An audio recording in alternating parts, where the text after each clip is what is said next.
Today I'm going to talk about the silent emergency, fragility. So recently I had the chance to watch the Roman Kemp documentary that's still on TV at the moment. And it's covered the awful male suicide rates and mental health issues currently going on in the UK. And it covered the stigma men have about sharing their feelings and not wanting to own up to these things and share them with other people. It was an honest look at the isolation these men can feel. But beyond that, it didn't really produce any real answers, any real solutions or advice beyond asking each other if you're okay and it's okay to share your feelings. This, I have learned, is vastly inadequate. And I also remember the Man Up advert many years ago. It takes balls to cry, it's okay to feel pain. And it was a TV advert of lots of different men crying on screen. Once again, in a culture where men have been suppressed and subdued and are feeling excessively fragile and are excessively fragile, this can only cause further harm. So if you take an overly vulnerable person and encourage them to show their feelings and to cry when they're already fragile, without anything beside that to give them a robust, formidable mind and give them some guidelines for developing this, you will cause more harm. So why is this being normalised? I think many men find it tough being men these days. In fact, a very smart school lad I trained, he said to me, he's noticed at school that a lot of guys are looking for a way out of being a man. He said it's almost like it's too pressurised and they feel so guilty about being who they are. They're looking for a subdued alternative, a subdued identity that maybe they can escape from the responsibility of being a man. Very sad. And I've already noticed this as a coach. The schoolgirls I train and the young women I train have exerted far more courage in their life and discipline than many of the teenage boys I train. I think one of these ways out is looking at mental health issues. A father told me recently his son, who was struggling, had a 10-minute telephone conversation with the doctor in which the doctor, without even seeing him, said, "You're suffering from bipolar." The lad in question was ecstatic when he came off the phone and said, "I knew there was something wrong with me. Now I know why.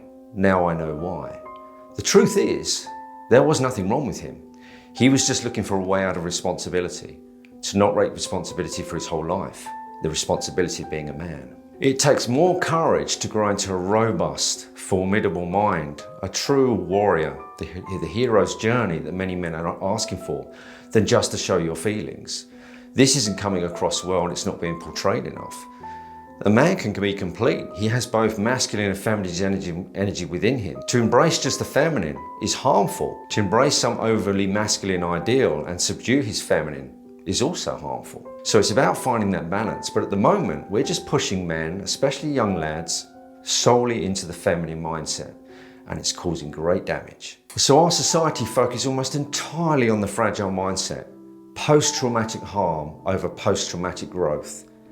Which is a real issue because there's huge potential and capability in the growth that comes out of suffering and striving and looking for a life of meaning that all men are asking for and looking for. So what do guys really want? What are they really looking for? Everyone's going to experience suffering in life. This is inevitable because part of life is suffering. You cannot move away from it.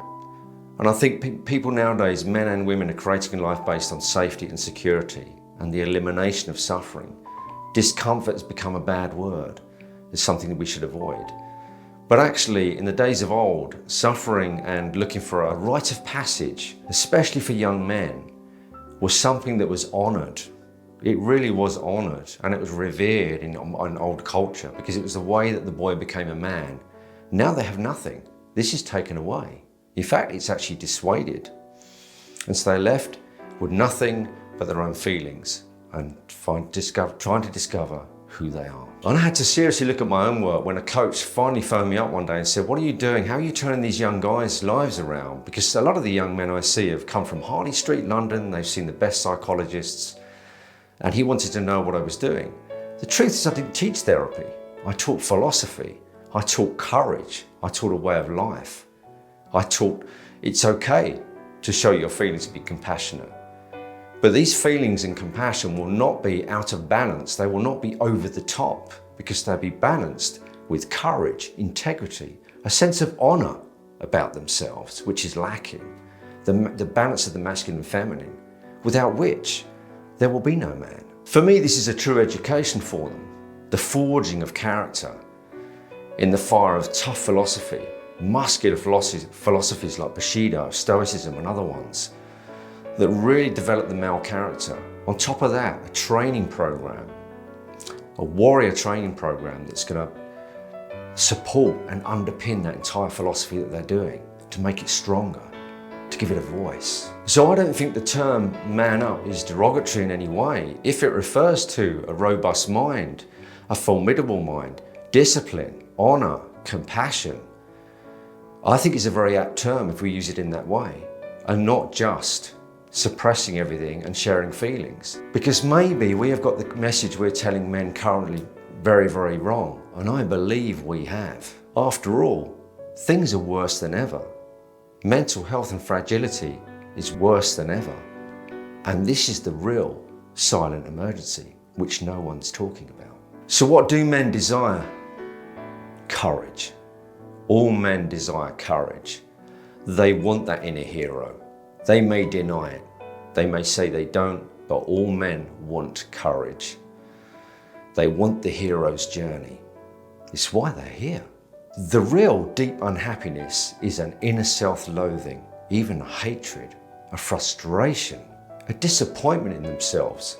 They're not the men they want to be and know they can be. And they've now become experts in the denial of this. This is the real issue, not the inability to show feelings. Men desire the freedom to take risks, to develop character, to uncover formidable courage through undertaking a challenge bigger than themselves. Otherwise, what's the alternative? A constant suppressive, fearful state, which is where we are now, knowing we are capable of so much more and yet just clutching at a false sense of safety and security? This creates its own suffering, and it might just be the worst suffering one can rain upon themselves. If you have nothing to fight for, you will end up fighting yourself. So let me finish with a section I want to read to you from something called The Principles of Political Economy by Stuart Mill. And listen to what he says here. A man who has nothing which he is willing to fight for, nothing which he cares more about than he does about his personal safety, is a miserable creature who has no chance of being free unless made and kept so by the exertions of better men than himself. That's no way to live. Let's at least attempt to create a world of better men.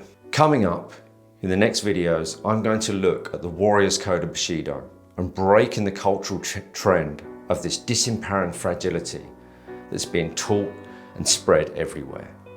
It's a wonderful philosophy, and I've updated it for the modern world, which is particularly relevant to guys. I know you're going to enjoy it, and it's really going to help.